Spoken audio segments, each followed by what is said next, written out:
Gracias por continuar con nosotros. Es noche de lunes y noche para opinar. Y saludo con gusto a mis compañeros Maite Noriega, colaboradora de Mega Noticias TVC, Raúl Frías, director editorial de Mega Noticias, y Andrés Villarreal de Mega Noticias allá en Sinaloa. Buenas noches, compañeros. Y bueno, vámonos de inmediato con la información y con las columnas. Vías bloqueadas es el título de la columna que Roberto Zamarripa publica hoy en Reforma. En su opinión, el ahorcamiento de las vías ferroviarias en Michoacán por parte de los maestros es símbolo del estancamiento político con rémoras sindicales y sociales que frenan los cambios en la educación.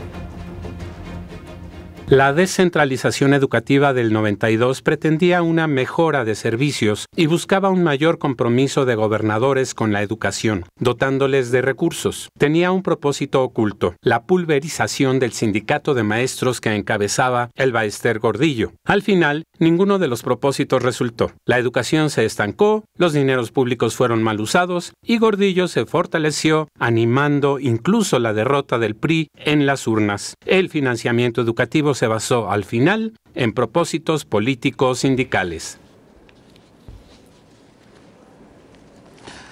Es interesante, Paco, la visión del columnista Zamarripa en esta columna sobre que titula Vías bloqueadas, y que, bueno, él en este planteamiento que hace busca el origen de lo que ha sucedido con el tema de la educación y concretamente con el tema de los sindicatos y los recursos que hoy reclaman muchos gobernadores, que no les alcanza el dinero para pagar la nómina de los maestros, como ha pasado ya en el tema de Zacatecas, como ha pasado también, documenta, en Chiapas, y como ha venido sucediendo con el tema Michoacán, que es el más emblemático, que nos lleva a este tema de qué es lo que ha venido sucediendo con estos sindicatos, con la coordinadora, con el Sindicato Nacional, a través del tiempo, los objetivos, y finalmente desencadena en esto que finalmente los mexicanos conocemos bien, porque la coordinadora no es la primera vez que ha ejercido este tipo de presión a través de bloquear durante 17 días las vías férreas del estado de Michoacán, bloqueando el puerto de Lázaro Cárdenas con cientos y cientos de contenedores de ferrocarriles que tendrían que repartir productos en el centro, en el occidente, en el norte, en toda la República Mexicana, con un alto costo, y que, bueno, no es el tema que toca Zamarripa, pero que de alguna forma muestra que la coordinadora de alguna forma sigue en estas demandas insaciables de más dinero, de más recursos, y que el gobierno parece que está dispuesto a exactamente a cumplirles. Incluso a lo que ya habíamos comentado en Para Opinar anteriores, Paco. Ajá.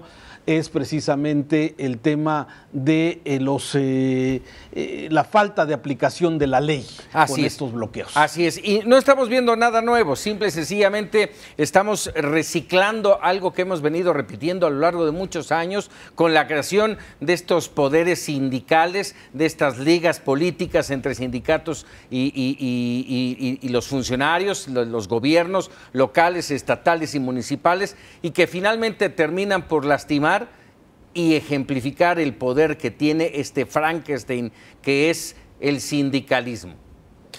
Mira, yo, si me permites, Paco, yo creo que le falta un dato a Zamarripa con quien concuerdo absolutamente, y es el dato de que fue el propio sistema el que creó a la Coordinadora Nacional de Trabajadores de la Educación para restarle poder al sindicato de Jongitud Barrios. Y precisamente les creció el Frankenstein, se les fue de las manos y ya no supieron qué hacer con él. Otro dato importante es precisamente esta relación perversa que se ha establecido con los sindicatos, y es la que han perpetuado los gobernadores. Cuando se ve cuáles son exactamente las demandas de la CENTE en Michoacán, que demandan 5,000 millones de pesos, uno dice, ¿cuánto ganan los maestros en Michoacán? Ganan más que el presidente. Yo no me puedo explicar cuánto les deben para que les necesiten dar 5,000 millones. El presidente les dio 1,000 millones. No sé cuántos sean, cuántos millones son ellos como para ganar 5,000 millones. ¿Cuánto tiempo de no pagarles? ¿Cuánto tiempo, cuánto ganan para darles 5,000 millones de pesos? ¿Cuánto dinero robado por gobernadores, por secretarios de educación, en fin, por todos? El dato es ¿no? Es crear Frankensteins, ¿no? Y mantener y perpetuar estas relaciones perversas que se van ahondando y cuyas demandas van siendo cada vez mayores y los chantajes siguen funcionando a las mil maravillas. Es algo que tampoco ha cambiado.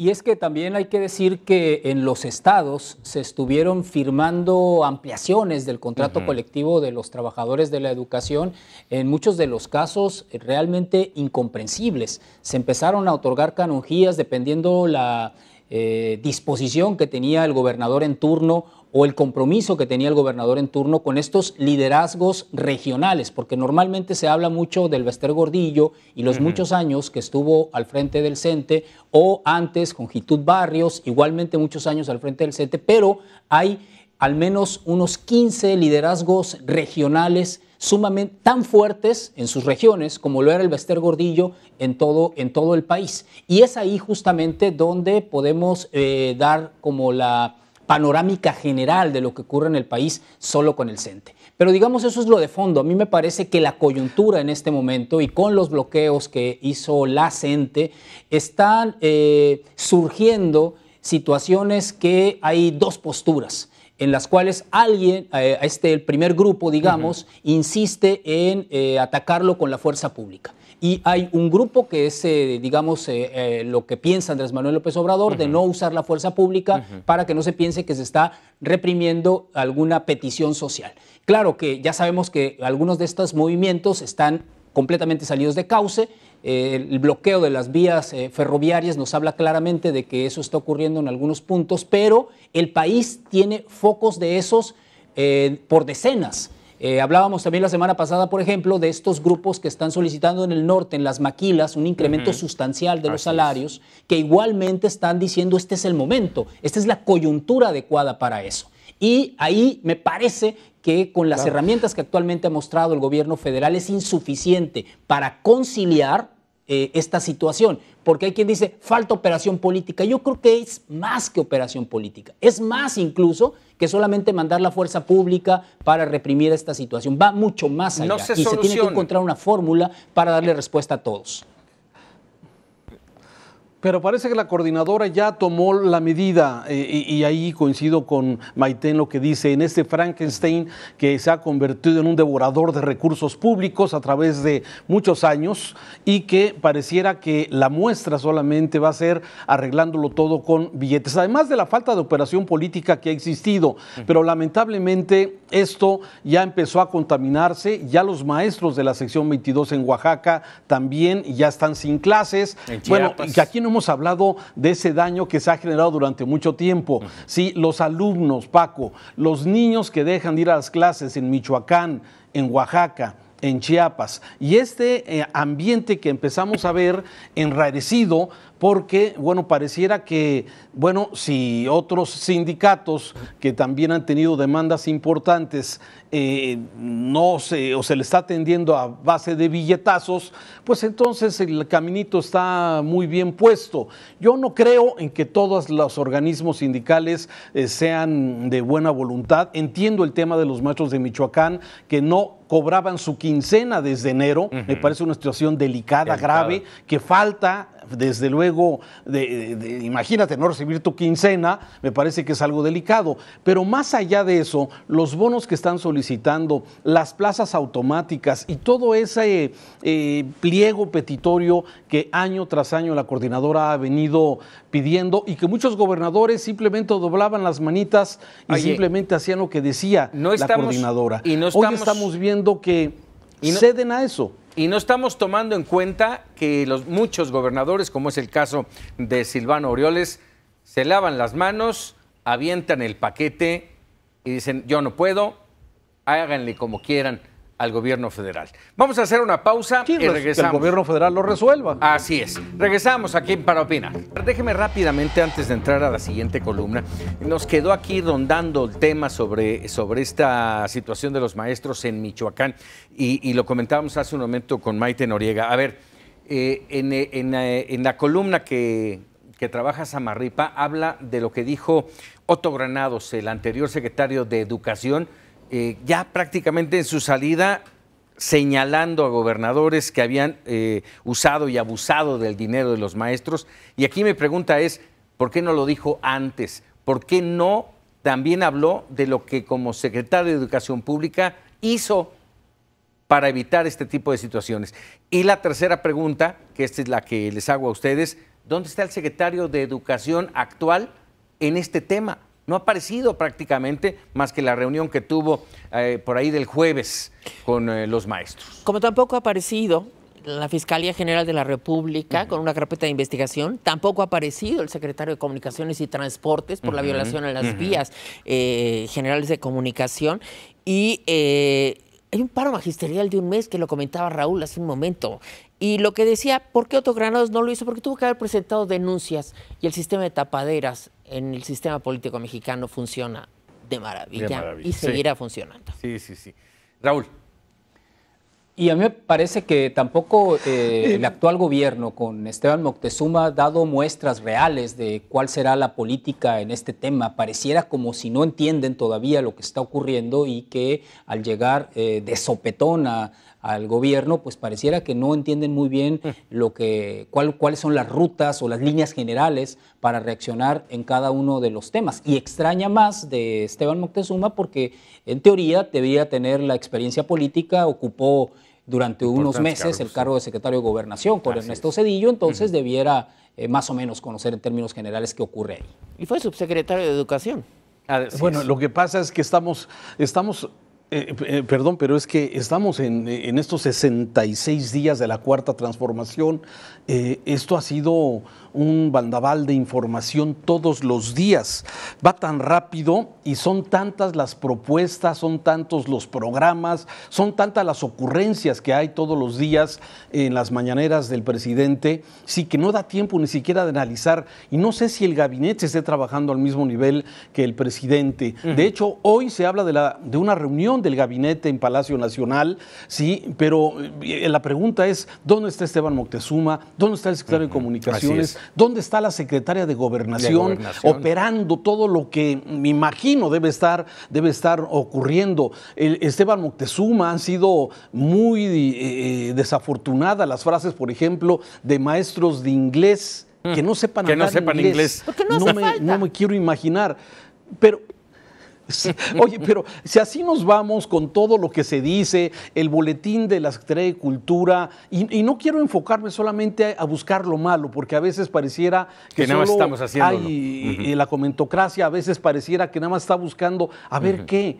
Créeme que analicé a detalle el programa de siembra de árboles frutales, el programa de Jóvenes con Futuro, que no me queda claro cómo lo van a estructurar, una empresa, cómo va a recibir a estos jóvenes. En fin, es mucha información, es muchos programas y van 66 días apenas. Poca información clara. La verdad, la pregunta es un presidente centralista 100% lo que estamos viendo. Oye, así es que solamente él habla y contesta lo que quiere.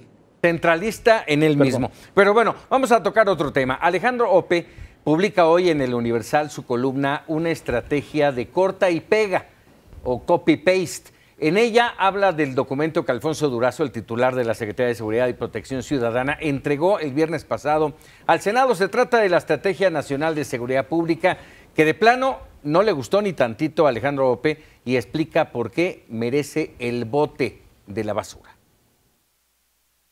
Este documento se armó cortando y pegando otros, sin preocuparse por la coherencia programática. Por ejemplo, para el diagnóstico y los objetivos, simplemente copiaron el Plan Nacional de Seguridad y Paz 2018-2024, presentado en noviembre pasado. A mí se me ocurren dos reflexiones. Uno, ya alcanzaron su nivel de ineficiencia el gabinete, o los miembros del gabinete del jefe del Ejecutivo, o simplemente le tienen el mínimo respeto tanto al Poder Legislativo como a la propia ciudadanía. Presentar un documento de estas características me parece que es ofensivo. El Senado, como dice Ope, debería tirarlo a la basura y pedirle algo. No es posible que a estas alturas del partido se exhiba un documento en el que las estrategias no obedezcan a los objetivos y los objetivos no obedezcan al diagnóstico y se presente un diagnóstico sin cifras, sin indicadores, sin datos concretos que permitan avalar los objetivos y las estrategias.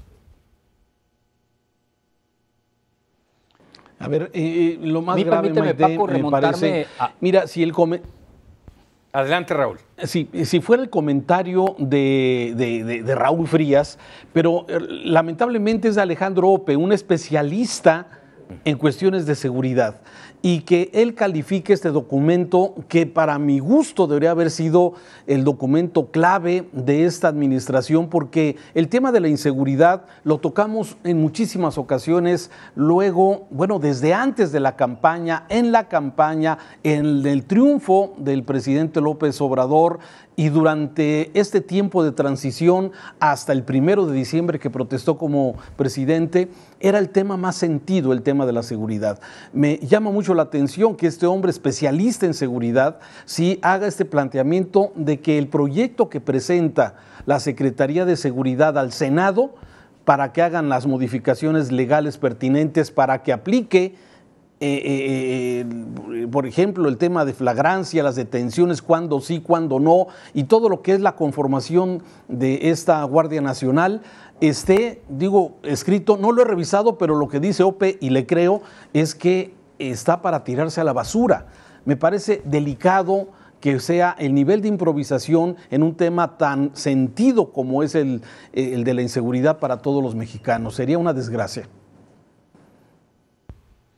Y también hay que decir, Raúl, que ya es la segunda ocasión en que el gobierno federal y Durazo al frente responde de esta manera con la política de seguridad. Previo a asumir la presidencia, Andrés Manuel López Obrador se estuvo posponiendo en varias ocasiones las líneas generales de lo que sería la estrategia de seguridad para este gobierno. Se estuvo posponiendo y cuando se presentó resultó ser también un documento como el que describe en este momento Alejandro, que es cortar y pegar de otros lados, que no parece tener una coherencia general. Eso es preocupante, me parece, pero hay además otros dos temas que me parecen también preocupantes. En 2007, cuando arrancó el gobierno de Felipe Calderón, empezó su estrategia, si es que realmente le existía, de enviar fuerzas federales a determinados puntos. Lo hizo en Michoacán y en Tijuana.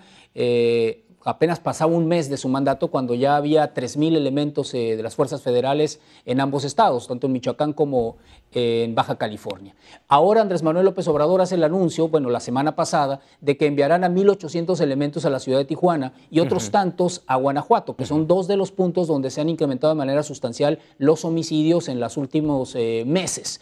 Y adicionalmente, Felipe Calderón también anunció que conformaría una sola corporación con elementos de la Policía Federal Preventiva, de Migración y de todas las policías, a excepción de la Policía Militar y la de la Marina, y haría un solo cuerpo policíaco. Eso se parece mucho al anuncio de la Guardia Nacional. Demasiados paralelismos con aquel tiempo de inicio de gobierno de Felipe Calderón que me parecen preocupantes, porque me parece que de nuevo, como pasó con Enrique Peña, no hay realmente un cambio en la estrategia, a pesar de las declaraciones que van en ese sentido. ¿No hay estrategia o no les interesa? Yo creo que no hay estrategia, no lo tienen claro. Yo creo que pensaron que era muy sencillo hacerlo.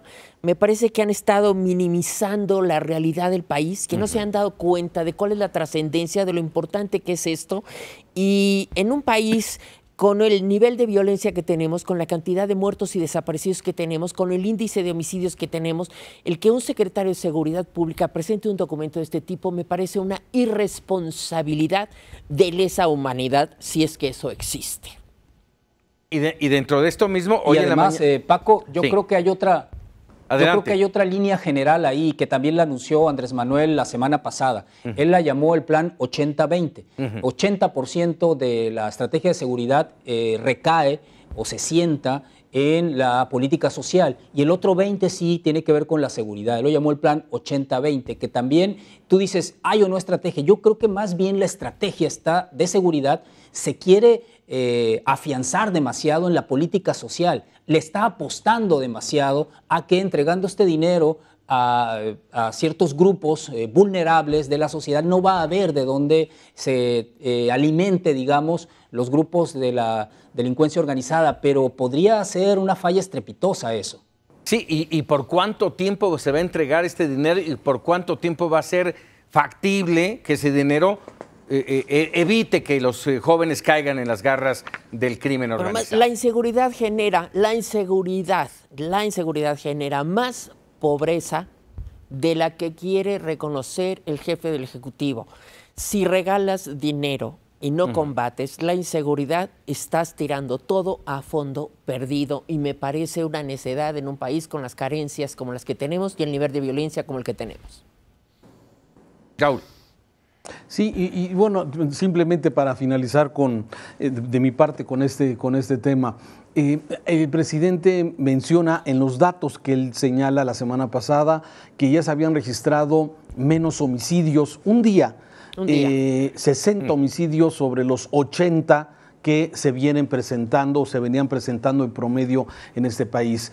Sí, volvemos a lo mismo. El tema es que el presidente tiene sus datos y en base a esos datos puede anunciar un día que la estrategia está funcionando.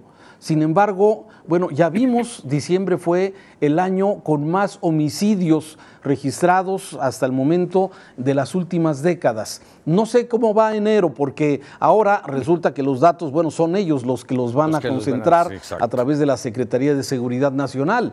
Pero bueno, yo aquí, este fin de semana, aquí en Guadalajara, en la zona metropolitana, hubo por lo menos de 6 a 8 homicidios. Fue un fin de semana violento. Y no se logra una disminución por lo menos la percepción y el conteo que tenemos aquí en la zona metropolitana de Guadalajara. Me parece que el tema de seguridad debería ser la prioridad en este sexenio. Aquí no hemos visto hasta el momento qué estrategia o qué es lo que está haciendo diferente el actual gobierno a lo que hicieron los otros gobiernos. Por lo menos aquí en la ciudad siguen las policías municipales haciendo lo que pueden, sigue la policía estatal haciendo lo que puede, está el ejército, está la marina, sí, pero haciendo lo que han estado haciendo siempre. No se ve exactamente la estrategia, algo diferente que podamos decir, esto va a la baja. Será seguramente cuando tengamos los números fríos que nos den ya los datos. Vamos a hacer otra pausa aquí en Para Opinar y regresamos. Hay muchos temas que tienen que ver con seguridad y vamos a continuar con ello. Regresamos.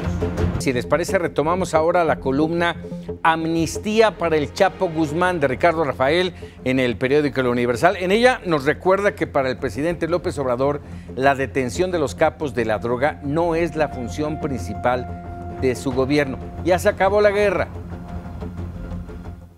El presidente tiene un diagnóstico que es muy peligroso. Supone que la ideología detrás del sistema económico debe ser considerada como atenuante en la comisión de actos criminales. Pero ni la Constitución ni las leyes mexicanas prevén esa hipótesis. Mientras la cosa no cambie, la única manera de combatir la violencia y la inseguridad es persiguiendo por la vía penal a quienes asesinan, secuestran, extorsionan y torturan.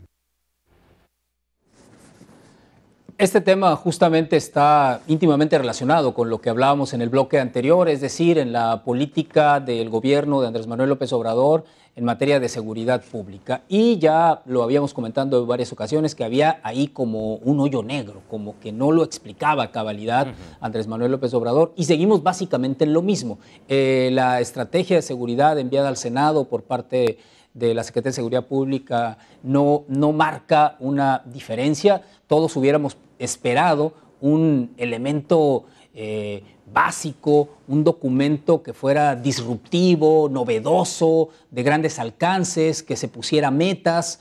Hasta ahora han sido las metas solamente como alrededor de las declaraciones, que siempre quedan como esos huecos, como el dato que mencionaba hace un momento Raúl, que dijo en una de las conferencias mañaneras Andrés Manuel la semana pasada, es decir, un día bajaron del promedio y ya para él eso era importante. No, sabemos que Si visualizamos la estadística de homicidios en este país en los últimos 30 años, hace algunos meses el INEGI dio a conocer los resultados del año 2017, porque el INEGI tarda un poco más en dar los resultados, vimos que 2017 había sido el año más violento. Resulta que 2018 es más violento que 2017 en esos últimos 30 años. Esa visualización de una estadística de más largo plazo, nos hace ver que este país ha tenido también sus puntos bajos de homicidios y aún esos puntos bajos han sido altos a nivel mundial. Es decir, tenemos un problema mayúsculo solo si visualizamos el número de homicidios.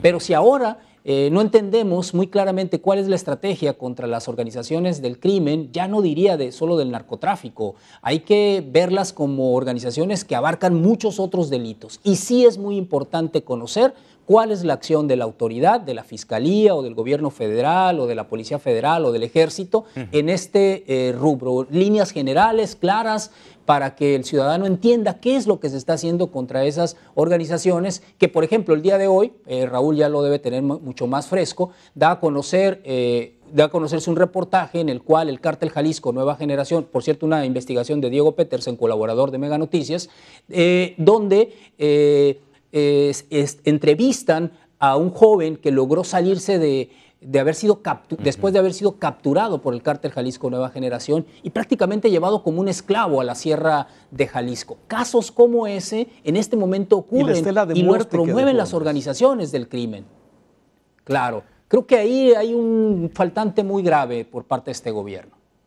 Sí, ese documento de Quinto Elemento Lab que relata lo que está pasando en Jalisco y que además es sintomático de lo que está pasando en otros estados de la República, nos habla de hasta dónde llega la impunidad. Estamos hablando en un país donde la violencia ha cobrado la vida de más de 100,000 personas, hay más de 70,000 desaparecidos, entre los que se tienen registrados y los que están en fosas, que no se tienen registrados, que están en las morgues, donde tienes una impunidad del 98%, y cuando el presidente te dice, ya no los vamos a perseguir, vamos a controlar el delito y el robo, y el asesinato y el robo, el asesinato lo cometen el crimen organizado, las organizaciones, tanto los cárteles que empezaron a proliferar a raíz de esta guerra contra el narco, más las organizaciones pequeñas que han crecido en esta pulverización por la guerra sin estrategia del narco y que precisamente lo que han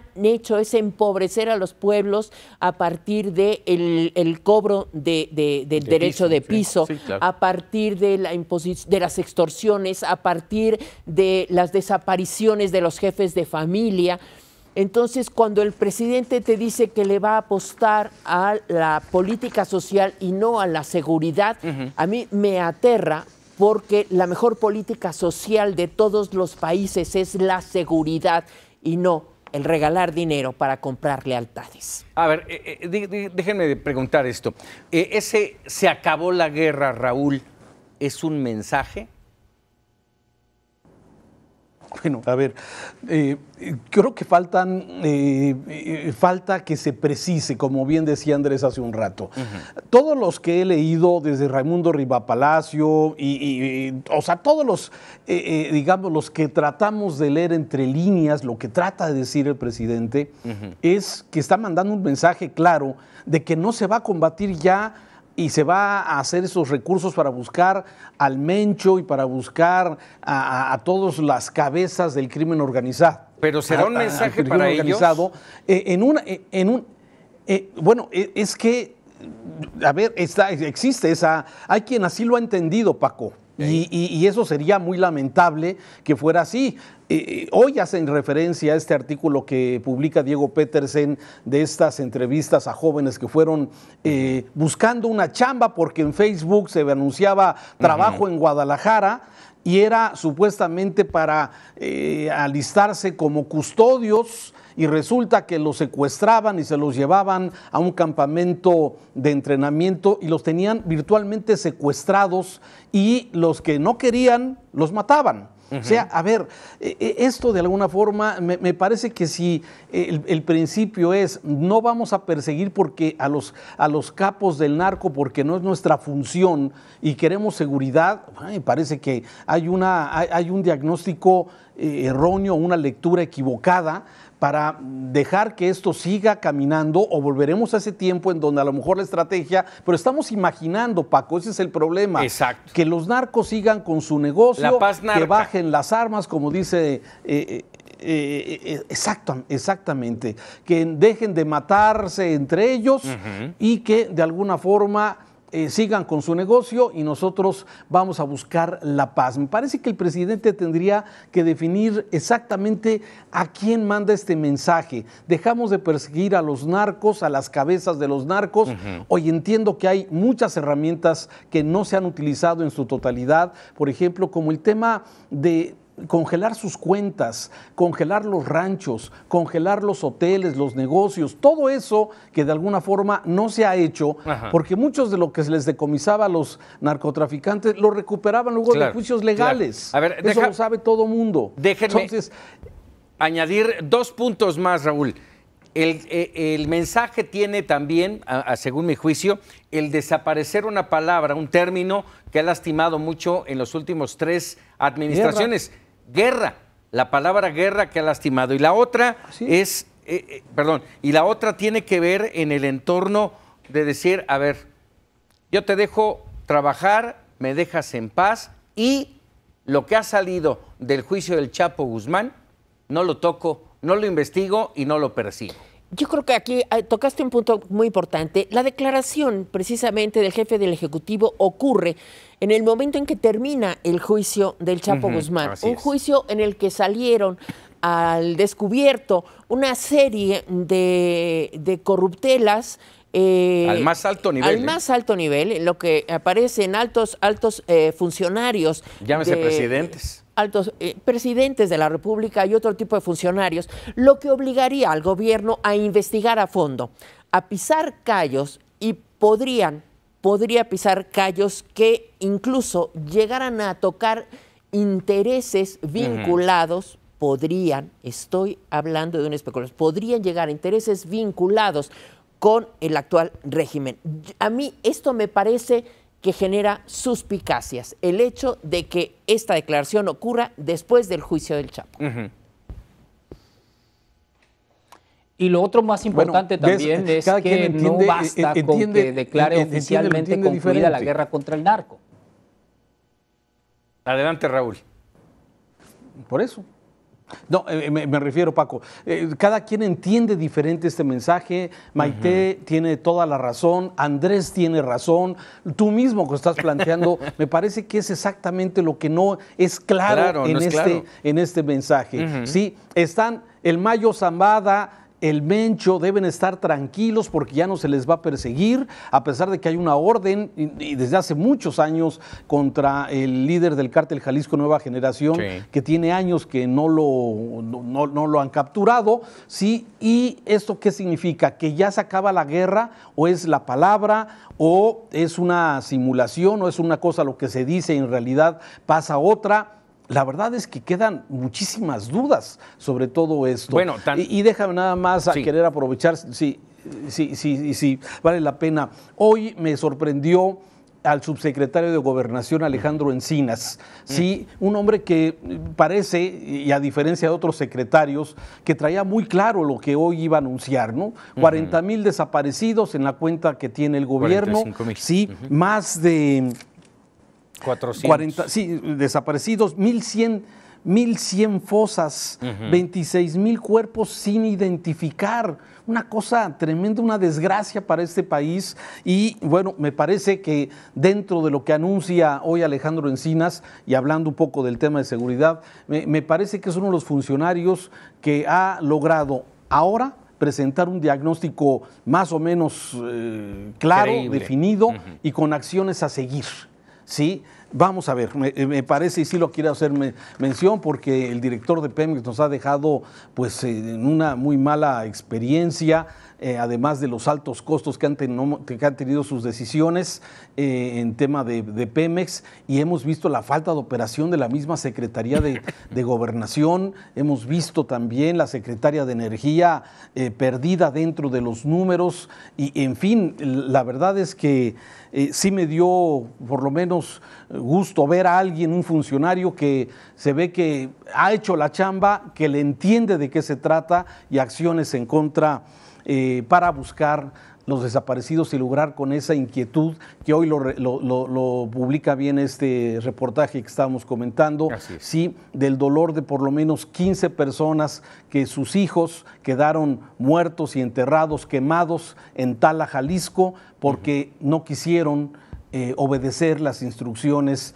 de los dirigentes, de los matones, de los sicarios del cártel Jalisco Nueva Generación. Una desgracia. A ver, en este entorno de lo que estamos hablando, cuando el presidente López Obrador habla de que se acabó la guerra, dice no vamos a perseguir narcos porque nuestro trabajo, nuestra responsabilidad es darle seguridad al país. Hay un momento en que se puede separar esa seguridad con la situación que generan los cárteles.